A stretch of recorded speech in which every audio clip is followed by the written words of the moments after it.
wọlé ọlá àwa yóò bá Muhammad wọlé ọlá. Ọlọ́run á jẹ́ ká bá Muhammad wọlé ọlá. Àmì ẹ̀ pọ̀ ṣùgbọ́n àmì nìkan ò rán o. Ànábì ti sọ pé ẹni tó bá nífẹ̀ẹ́ ṣe sí òun yóò fẹ́ràn òun, ẹni tó bá sì ti fẹ́ràn òun náà ni yóò bọ́ òun wọnú ọgbà àdìjọ́ náà onídẹ̀ra. Kí wá làwọn ìṣesí ànábì gan-an lè tó wọlé ọlá dálé lórí. Wọlé ọlá ẹ pàdé Imam Komorudeen Àjàlá àti àwọn gbajúgbajà dáńtó onímọ̀ ìjìnlẹ̀ àfáà tá a máa gbà lálejò ní gbogbo ọjọ́ ọ̀sẹ̀. Sunday aago 10 sí 10 àbọ̀ àárọ̀ làǹfààní ètò wọlé ọlá yóò máa gorí afẹ́fẹ́ ní MITV Muri International Television. Wọlé ọlá 10 to 10:30 a.m. every Sunday. Wọlé ọlá àwòkọ́ṣe tó dára jùlọ fún gbogbo ẹ̀dá lára ànábì ló wà. Akẹ́yìn bàbá wa a sọ fún wa pé a ti wà lórí rédíò 1 ní Ìkòyí rédíò 103.5 ní gbogbo ọjọ́ Jímọ̀ aago 10 àbọ̀ sáago 11 náà ni afẹ́kẹ́ máa gbọ́ wa kẹ́sì máa wà lórí Facebook náà kẹ́tì wá ran ètò náà lọ́wọ́ jazakumullahu khairan ọlọ́run ọ̀nà kápá lọ́wọ́ rédíò 103.5 nílùú Ìkòyí ní ọjọ́ Jímọ̀ aago 10 àbọ̀ sáago 11 ẹ̀jẹ̀ ká máa pàdé bẹ́ẹ̀ o salamu alaykum wa rahmatulahi wa barakatuh.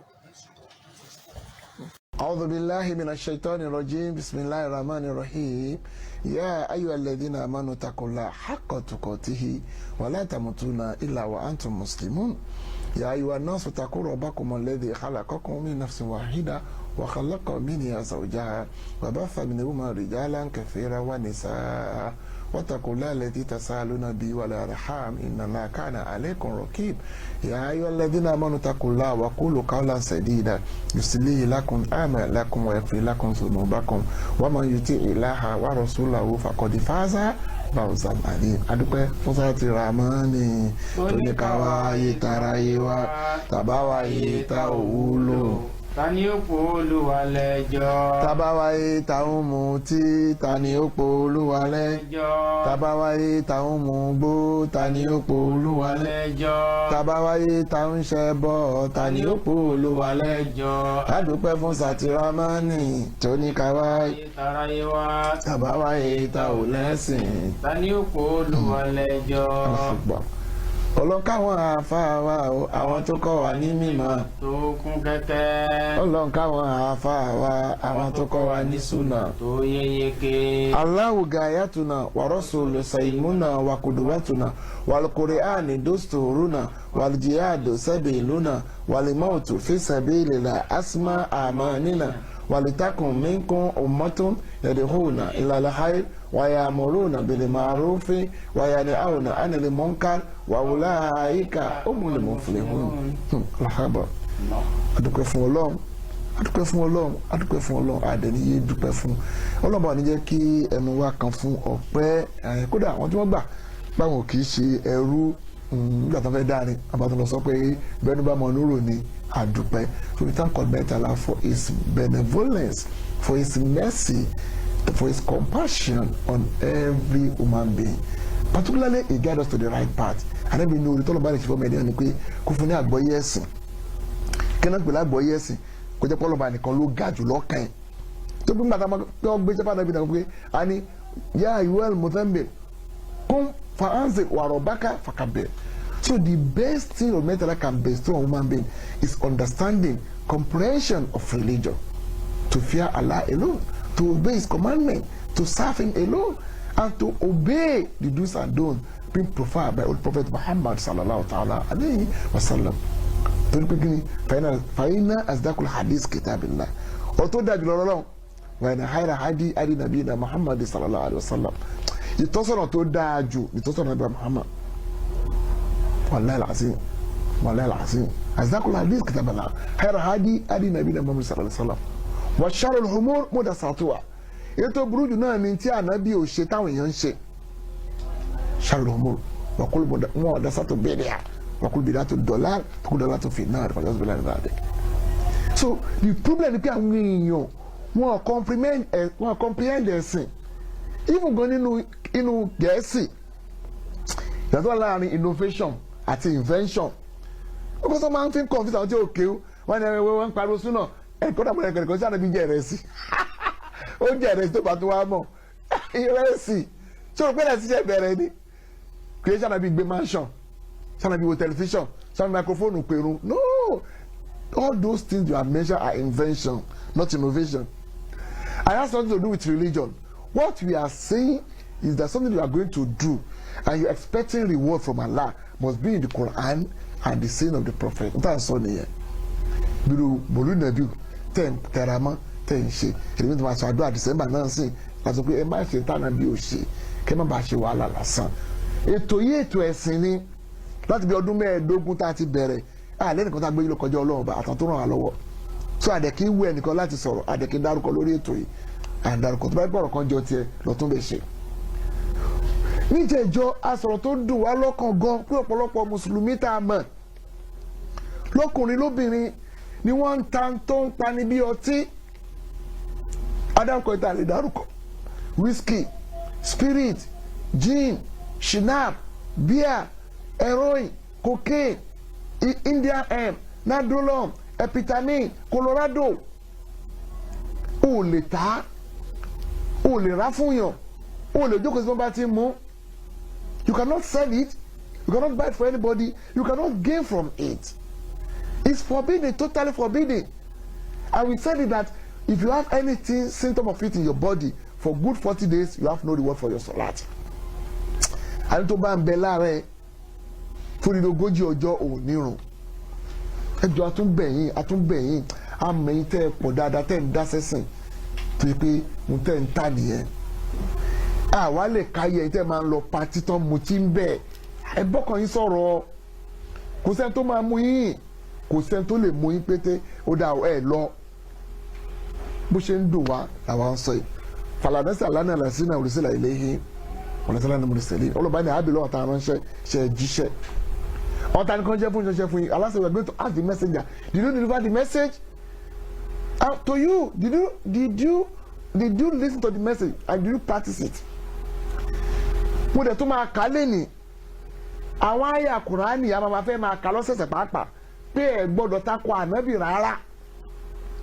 Quran 3:31, Quran 4:49, Quran 4:60, Quran 59:7, Quran 53:2, Quran 4:150, Quran 33:21. All these mentioned verses of the Quran emphasize in following the practice and saying of Holy Prophet Muhammad. You cannot do without hadith. So Quran ayata wa ti iṣẹ́ wo ni mùsùlùmí lè ṣe là ń gbé yẹ̀wò bí iṣẹ́ méjìlá la kọ kalẹ̀ ẹ̀yọ̀kan la sọ yìí o ẹ̀yọ̀kan ní ká má ta nǹkan tó parí bí ọtí o ẹ̀yọ̀kan ìtafẹ́ tó mú lẹ́ni òun náà ni iṣẹ́ tẹ́tẹ́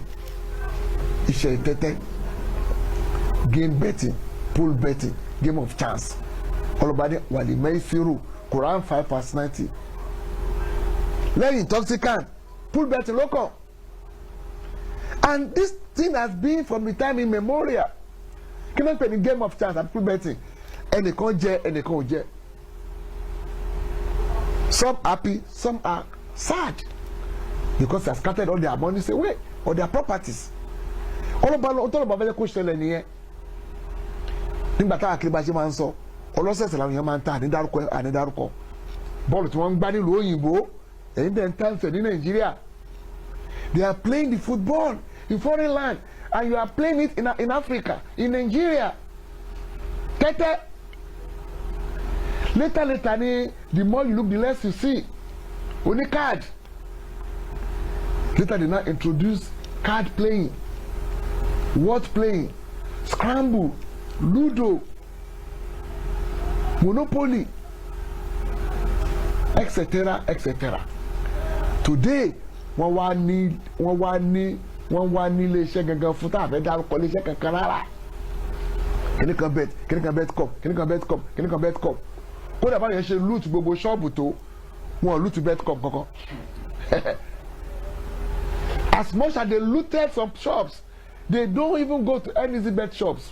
They don't loot them because they are partner in crime. Mùsùlùmí ò lè ṣí ilé tẹ́tẹ́ o lè fi rent o lè fi ilé rent fún ní tẹ́tẹ́. O bá pè ní asalam o bá pè ní alibarika ló wà tọ́lọ̀ bá lóhùn fẹ́ sí àlàáfíà ló wà tọ́lọ̀ bá lóhùn fẹ́ alibarika asalam. báyìí máa sọ pé èèyàn ń ta àgbo ọlọ́tí wọ́n kọ́ tàbí wábì láì Taofik ayra ó nípàdé Taofik. a lè ta tẹ́tẹ́. We should not engage in pool betting. whatsoever. ẹ wá wò lẹ́nu àwọn èèyàn wá ń gba bẹ́tẹ̀ line up pé mo ti club yìí máa tò lẹ́nu rè láì ṣe coach. They bet on line up. One bet lórí first corner who's to have first corner. One make match o penalty mẹ́ta ló wà wà mẹ́. They bet on penalty. Subhanallah much. They bet on goals. They bet on winning. They bet on losing. They bet on horse racing. They bet on boxing. They bet on wrestling. They bet on athletics. All type of sport. Wọ́n gba tẹ́tẹ́ eré ẹṣin, ajánsáré, eré ẹlẹ́sẹ̀, basketball, volleyball, lawn tennis, gbogbo sport lè nà fi ta tẹ́tẹ́. Ìwà àmọye èèyàn tó ń ṣòfò. Mùsùlùmí tó fẹ́ wà lìjẹ́ náà kò gbọ́dọ̀ ṣe kí ni, kò gbọ́dọ̀ bá wọn ta. Kò gbọ́dọ̀ bá wọn ta. Kò gbọ́dọ̀ bá wọn ta. Tẹ́tẹ́ títa kò gbọ́dọ̀ dá sí rárá. So yẹn ọmọ ìyá àwọn ẹ̀mọ́ kéékèèké tẹ̀lé pé bẹ́ẹ̀ ni ọ̀la wà kò sí ọ̀la ń bẹ. There is no fortune in it because all the money that you won you are going to play it back again. Àgbà padà bí o tẹ wàá gbà padà o lè ṣoríire lọ́rùn because Allah did warn you that do not engage in it. Do not engage in it. That is why it's very, very important for you. You aspire to be in paradise with the Prophet Muhammad sallallahu alaihi wasallam. Then do engage in what he forbids you. No matter how you live long in this world, this is 120 years, 140, 150. One day you are going to die. And only Allah crown people's success. Ọlọ́mọba ló máa ń fún èèyàn ní ògo iṣẹ́ kò ta tẹ́tẹ́ tó bá ń lówó ní lówó kódà ẹni tó ń ṣoògùn owó tá a bá kó mọ kò ní jẹ́. So mùsùlùmí ò lè ta tẹ́tẹ́ kò lè filẹ̀ rẹ̀ fún ní tẹ́tẹ́ kò lè náwó tẹ́tẹ́ tó gbọ́dọ̀ bá ṣe ní èèwọ̀ ni ọlọ́ba ní ríjí sómin amali shaitan is filthy devised by devil fàjìtà níbùlẹ̀ alákòótó fìlíhùn keep away from so that you can be prosper. You can be prosper. Wọ́n náà wà àdúgbò yín náà ọtọ́kọ jẹ́rí kí náà padà fi ṣe náwó sílé mẹ́ta tó ní tẹ́tẹ́ kọ́ ládùúgbò yín. Name 3 building. Okay, at least one that was being built from pool betting, and you can mention 10, 20, 50 people that are losing on pool betting. Wọ́n lè kàyàn mẹ́wàá ogún ọgbọ̀n tí wọ́n náà mọ̀ tẹ́jọ́ ń ta tí wọ́n ṣorí látara bẹ̀ fáǹfààní ara ẹ̀ ni ẹ pa ọmọ yín ẹ bá ọkọ yín sọ̀rọ̀ kódà wọ́n níyàwó mi tó ń fowó ọbẹ̀ ta inú ọbẹ̀ tó kọ́ ẹ fún òtún yọ ọ́ lè tún ta tẹ́tẹ́ ẹ̀yìn tó lọ́ bá ní kẹ́ kọ́lé ẹ̀rí èèyàn gbà á aláàlè filé rẹ́ǹtì fún lọ́tí àlè filé rẹ́ǹtì fún ní tẹ́tẹ́ àlè filé rẹ́ǹtì fún ní ṣìnà kákólé ìtura ká kó àwọn oníṣìná síbẹ̀ ká lọ kó ọmọ kéékèèké ká máa bá wọn sùn bẹ̀ ó ṣe mùsùlùmí náà. You are no more a believer when you build a house and you put a prostitute to engage in illicit affair. You have already removed yourself from the line of Islam. You are no more a believer. There's a lot of business that can engage it. A lot of buying and selling. Kilo dabil kama tale land. Kama ta property, kama kọ́lé estate building, kò depreciate ni o máa appreciate ni. Àmọ́ iṣẹ́ olóúnjẹ la lè ṣe, àmọ́ iye aṣọ wears, àmọ́ iye bàtà. Why engaging in what Allah says you should not do? Do you have any other God beside Almighty Allah? Ṣé tún lọ́lọ́ mi lẹ́yìn Allah ni? Ṣé tún ní ọlọ́ọ̀bà mi lẹ́yìn Allah ni? So bá a ṣe gbọ́dọ̀ tọ́tí tá a gbọ́dọ̀ lọ sóde ọlọ́tí tá a gbọ́dọ̀ rọtí fún yàn tá a gbọ́dọ̀ jókòó tẹ́ ń tó mú tá a gbọ́dọ̀ sọ wọ́n kalẹ̀ a gbọ́dọ̀ sọ alábàárù rẹ̀ a gbọ́dọ̀ ná nínú owó rẹ̀ a gbọ́dọ̀ kí wọ́n pèsè wọ́n tà bẹ́ẹ̀ náà ni ti tẹ́tẹ́ a gbọ́dọ̀ rí pé a bá wọn ta a fi lé rẹ́ǹtì fún wọn a dẹ̀ ràn wọ́n lọ́wọ́. orí àyà kan tá à ń sọ yìí náà tó ní iná mọ́lẹ̀ kámúrì ohun tó ń pani bí ọtí wàlẹ̀ mẹ́sìrù àti tẹ́tẹ́ kí náà ń pè ní tẹ́tẹ́ ẹnìkan jẹ ẹnìkan ò jẹ some people lose some people won wàlẹ̀ asilamu wàlẹ̀ ansọ́bù yẹn ò kàn wá ìyẹn ni òrìṣà bíbọ ìyẹn ò ṣiṣẹ́ ìyẹn máa ń lọ ní àmọ́ wàlẹ̀ asilamu yẹn kàn wá ìyẹn la fẹ́ gbé yẹ̀wò ká máa lọ yẹṣẹ́ wò ìbí fọ́tún tẹ́lẹ̀ ìbí sùn sẹ́yìn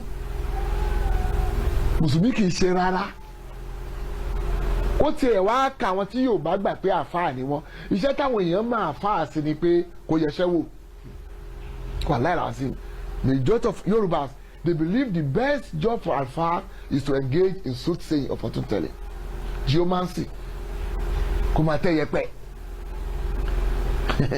àwọn ní ànábì Ìdírísù ibo ló wà àdìsí olóògbé wa ànábì wàá rí ṣe títí iṣẹ́ àfáà mẹ́ta sí méjì ni àkọ́kọ́ ni pé kó máa ṣe wáàsí ẹ̀kejì pé kó máa kọ́ ọmọ lẹ́kọ̀ọ́ ẹ̀kẹrin pé tó bá mọ ewé àti egbò kó kọ́yàn these are the three things anything beside that is null and void mark it note it the first job the first deed for alpha a scholars is to preach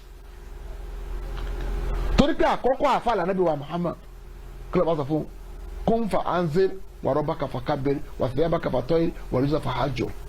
Oh, you prophet, wake up, warn people, give them lecture, give them admonition, give them exhortation.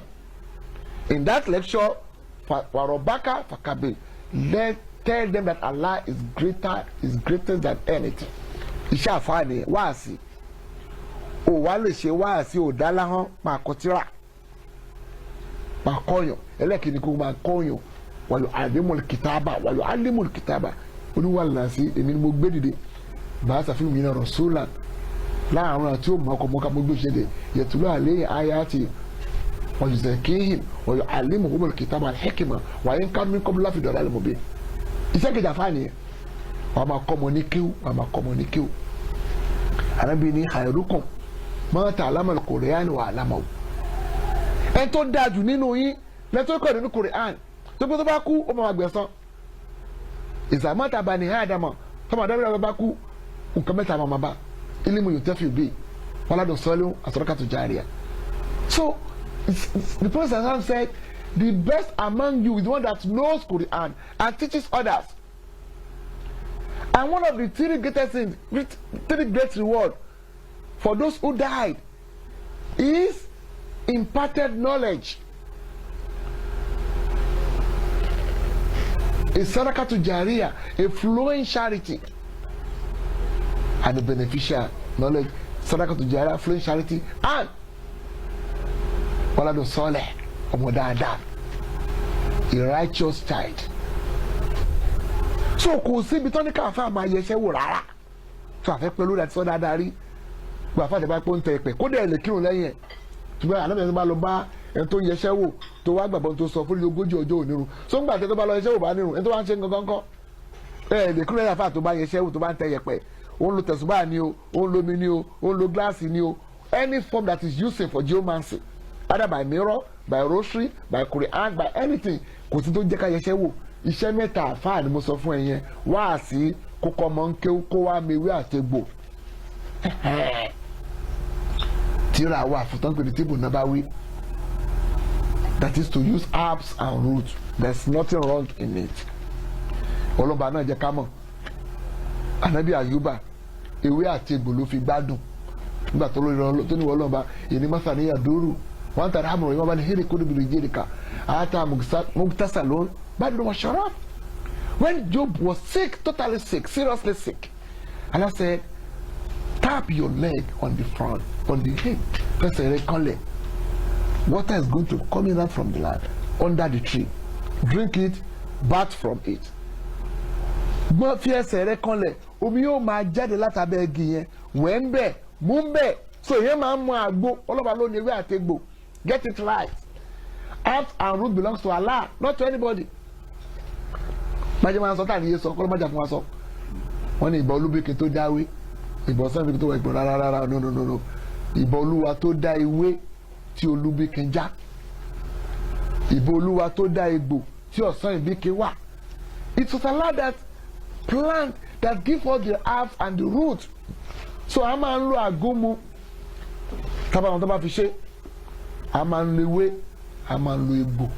Wọ́n ní ànábì lọ kẹ́nìkan jọ kan rẹ̀, ànábì ṣàdúrà fún ẹgbọ́ oyé tó bá ń rẹ̀ ọ̀tọ̀làdúrà ẹ̀, tó bá lọ kálá rẹ̀ ọ̀tọ̀làdúrà ẹ̀, tó bá lọ kálá rẹ̀ wani asalu lail azim rabbul arshil karim an yashfiyak labasa tahur inshallah.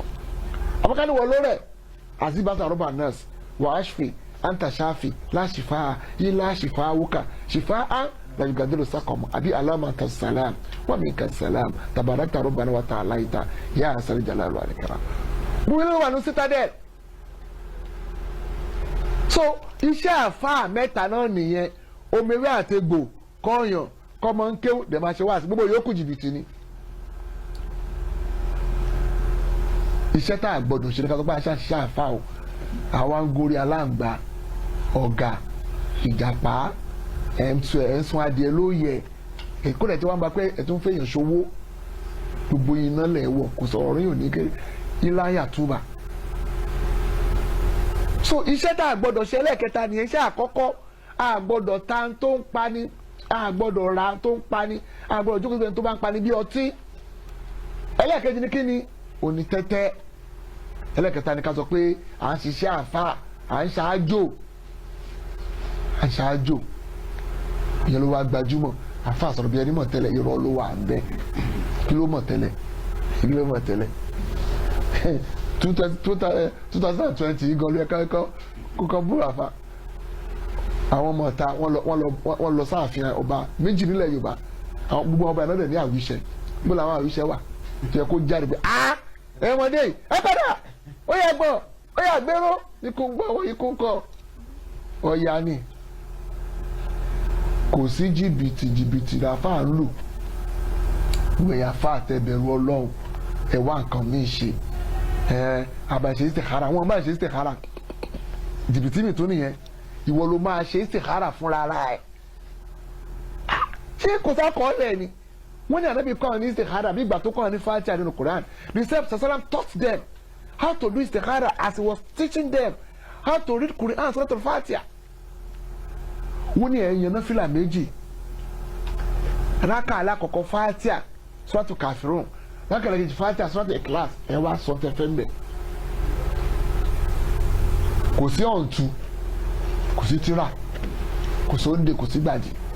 Ẹ̀rọ kọ́ ló bàbá ṣáà rárá. Oh, gbọ́n ju Ànábì Muhammad lọ. There was nowhere, there's no hadith that someone wrote anything from the Quran. Yóò gbé Imam Sọ̀búní tó jẹ́ pé òun sọ pé a lè han àdúrà ní Quran àdúrà Ànábì Muhammad, ó dẹ̀ níyàn mẹ́ta ni tó bá ti wà ní mẹ́tẹ̀ẹ̀ta ọ̀rọ̀ jẹ́ pé ọ̀rọ̀ Imam Sọ̀búní tẹ̀lé máa gbọ́ o. He said you can write Quranic prayer and hadith prayer for only 3 set of people. Alimọ̀jìnún wèrè, ṣé wèrè ni wọ́n? Wọ́n tó gbé wèrè ò lè máa kà. Wọ́n tó gbé wèrè ò lè máa kà. Sọ̀búrí ló sọ o, kò jẹ́ àwọn ọ̀nàbí o, kò jẹ́ àwọn sàábé o. Ẹlẹ́ẹ̀kejì, asọ̀bìyún ọmọ kékeré tí o ti mọ nǹkan kà. Ẹlẹ́ẹ̀kẹta, asùfìyún ọ̀dẹ̀. Èwo ni wọ́n wá jẹ́nu mẹ́tẹ̀ẹ̀ta? Ṣé wèrè ni ẹni? Ṣọ́dẹ̀ ni ẹni? Ṣọ́mọdé ni ẹni? So kó dẹ̀ ṣe ànábì ló ti wá sọ yẹn, àlísọ̀bù ló yẹn. Ẹ wá wọlé ni ọmọ mi lọ́dún mẹ́jọ ọdún méjì tó bá ti jáde báyìí nítorí lọ ṣe nìyẹn. Èmi gbọ́ ọ́fíìsì kódà mi tún gbé bẹ́ẹ̀lì sí ọ́fíìsì ó ń diagnose àfa ń diagnose. Ó ní iṣẹ́ mẹ́ta tá a ka o, iṣẹ́ tí mùsùlùmí gbọ́dọ̀ ṣe di mẹ́ta o. A lè ta tó ń pani bí ọtí, a lè ṣí ṣọ́ọ̀bù tẹ́tẹ́, a dẹ̀ lè sọ pé à ń ṣiṣẹ́ àfáà àti pé à ń kọ́mọ ní kéwú, à ń ṣe wáàsí abikini o àmìwé àtẹgbò. So gbogbo eléyìí torí ọ̀run ni o, kò ló mímọ́ fèlè hárídè aláàlántọ̀ yìí bá lọ́nà bá sọ o.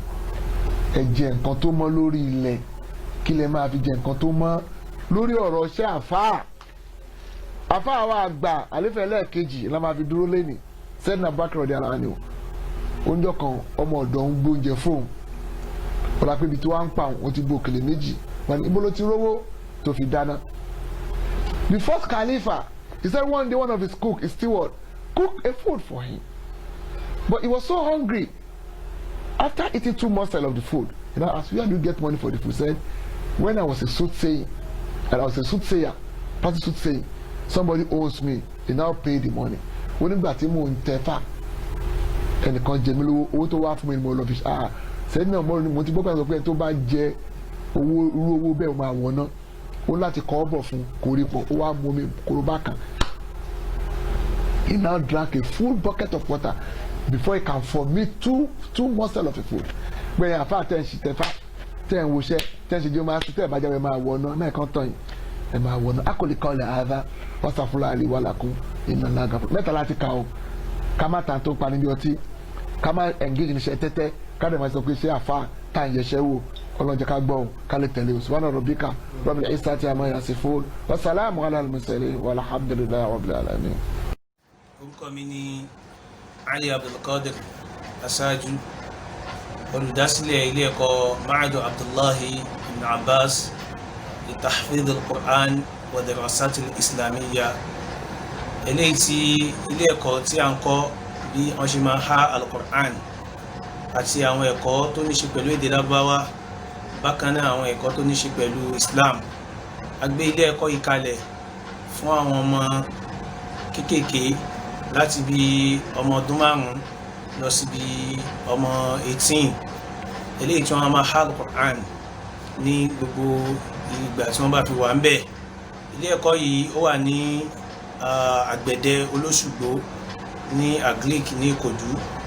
A gbé ilé ẹ̀kọ́ yìí lẹ̀ fún àwọn tí ó ṣe pé wọ́n fẹ́ kí àwọn ọmọ wọn kí wọ́n kọ́ ẹ̀kọ́ Islam jìdòjìdò. Nínú ilé ẹ̀kọ́ wa hostel ti wà ń bẹ̀ eléyìí tí ó jọjú, bákan náà mọ́ṣáláṣí wà ń bẹ̀ tí a ti mọ nínú ọgbà kan náà ló wà tí a ti mọ kọ́ ọmọ yìí ní àwọn ẹ̀kọ́ tí ó jọjú. Tí a bá rí ọmọ tó ṣe pé ẹ̀kọ́ hifzu nìkan ló fẹ́ ṣe, bákan náà ó dẹ̀ fẹ́ há Quran kó dẹ̀ máa kẹ́kọ̀ọ́ ẹ̀sìn, àǹfààní wà tí ò ní ṣe pẹ̀lú school. Bí àwọn ọmọ tó ṣe pé wọ́n retí admission, àbí àwọn ọmọ tó ṣe pé wọ́n ṣe parí primary school tá àti ìfẹ́ kan wọ secondary tàbí kí wọ́n ṣe hifzu wọn ní àsìkò tó pẹ́, eléyìí tó máa wà ń bẹ̀ ní àwọn ọjọ́ tó pẹ́, àǹfààní wà fún wa. Bákan náà àwọn ọmọ wa tí a tún fẹ́ kọ́ máa lọ ilé ẹ̀kọ́ nínú ọgbà tiwa kò sí western education nínú bẹ̀, àmọ́ western education wà ní àwùjọ yẹn tó ṣe pé big school ńláńlá ni, ilé ẹ̀kọ́ tó tóbi ni, tí yẹn náà tó fẹsẹ̀ múlẹ̀ tó dẹ̀ jẹ́ àwọn tí wọ́n gbọ́ ẹ̀sìn yé tí wọ́n ṣe Islam dáadáa. Eléyìí tó kò tiẹ̀ jìnnà sí ilé ẹ̀kọ́ rárá. A ti ṣe ètò pẹ̀lú àwọn ilé ẹ̀kọ́ yìí débi pé ọ̀pọ̀lọpọ̀ owó wọn tí wọ́n ń gbà wọ́n mú lọlẹ̀ fún àwọn ọmọ tí wọ́n bá wá látọ̀dọ̀ tiwa síbẹ̀. Àǹfààní ńláńlá ni eléyìí fún gbogbo mùsùlùmí. Owó ilé ẹ̀kọ́ wa ó rọjú púpọ̀ torí pé a fẹ́ kó jẹ́ sí pé àwọn olówó náà ni wọ́n máa jàǹfààní ìhà Quran. A fẹ́ kí àwọn tálíkà náà kí a ní ọ̀pọ̀lọpọ̀ àwọn ọmọ wa tí wọ́n máa há Quran tí wọ́n lè máa ní ẹ̀kọ́ ẹ̀sìn, torí ẹ̀ la fi gbé ilé ìkalẹ̀. Ẹni tí Ọlọ́run bá ní kí a jàǹfààní ẹ̀ àǹfààní púpọ̀ ni. Kò sí àyè púpọ̀ fún èèyàn láti wá, but ìwọ̀nba wa díẹ̀ ta fẹ́ gbà nígbà tó bá ti pé àní ní àǹfààní láti gbẹ̀nì kankan mọ́.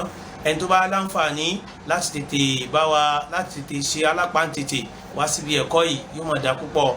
Inshallah fóònù nọ́mbà tí ẹ lè pè wá sí òun náà ni 081 884 942 64 081 884 942 64.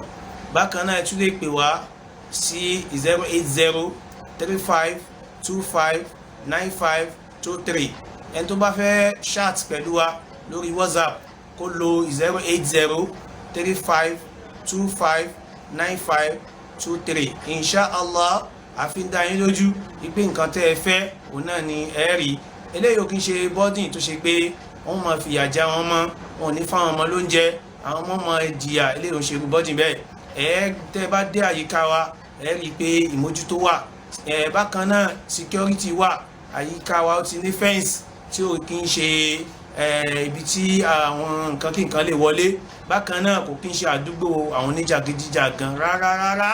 Àdúgbò tó fọkàn balẹ̀ púpọ̀ ni, kò sí kì í ṣe inú igbó nípa àlọ́jọ́ wọn sínú gbó ara o àdúgbò tó ti develop òun náà níbi tí ilé ẹ̀kọ́ náà wà abẹ́lẹ́ wọn ọba kó ṣe ní ọ̀rọ̀ fẹ́ni kankan wa kó gbà níjọ́sìn fún wa assalamu alaikum wa rahmatullahi wa barakatuh. wọlé ọ̀la àwa yóò bá Muhammad wọlé ọ̀la. ọlọ́run á jẹ́ ká bá Muhammad wọlé ọ̀la àmì ẹ̀ pọ̀ ṣùgbọ́n àmì nìkan ò rán o ànábì ti sọ pé ẹni tó bá nífẹ̀ẹ́ ṣe sí òun yóò fẹ́ràn òun ẹni tó bá sì ti fẹ́ràn òun náà ni yóò bọ́ òun wọnú ọgbà àdìjọ́ náà onídẹ̀ra kí wá làwọn ìṣesí ànábì gan-an lè tó wọlé ọ̀la dálé lórí wọlé ọ̀la ẹ pàdé Imam Komorudeen Àjàlá àti àwọn gbajúgbajà dáńtó onímọ̀ ìjìnlẹ̀ àfáà tá a máa gbàlálejò ní gbogbo ọjọ́ ọ̀sẹ̀ Sunday aago 10 sí 10 àbọ̀ àárọ̀ làǹfààní ètò wọlé ọ̀la yóò máa gorí afẹ́fẹ́ ní MITV Muri International Television wọlé ọ̀la 10 to 10:30 a.m. every Sunday wọlé ọ̀la àwòkọ́ṣe tó dára jùlọ fún gbogbo ẹ̀dá lára ànábì ló wà.